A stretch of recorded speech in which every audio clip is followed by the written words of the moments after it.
खबरदार खबरदार, परत त्याच्या जवळ जरी फिरकलीस तर त्याची आई अजून जिवंत आहे.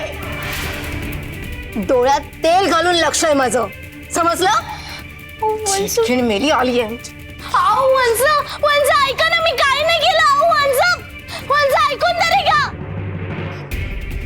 म्हटलं होतं ना तसंच झालं. चेटकीन माझ्या बाळाच्या मागेच पडलीये. उघडाय होणार, मी खरंच काही नाही केलंय. मी फक्त त्याला खेळवत होते. रडतोय ना तो. वंजा तुझ्यामुळेच रडतोय. काय गरज होती त्याला हात लावायची? तुला बजावलं होतं ना शंभू बाळाच्या आसपास पण फिरकायचं नाही म्हणून. हो सासूबाई, पण तो माझ्याजवळ छान राहतो आणि वंचांचा पण बाहेर हलकं होतो ना.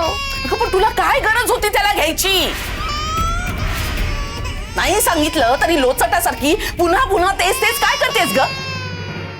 आणि चेटकिणी जवळ कुठली आई आपलं बाळ देईल?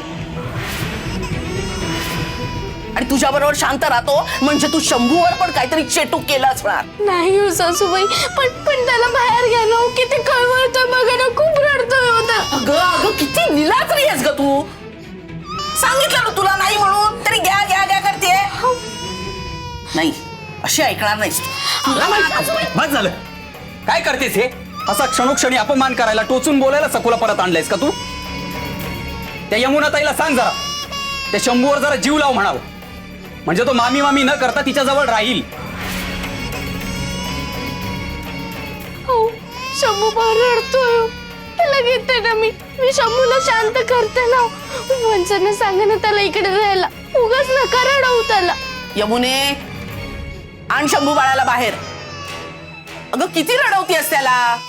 नको का इतकं रडवूस, आण त्याला बाहेर. यमुने, दे शंभूला सखू जवळ दे.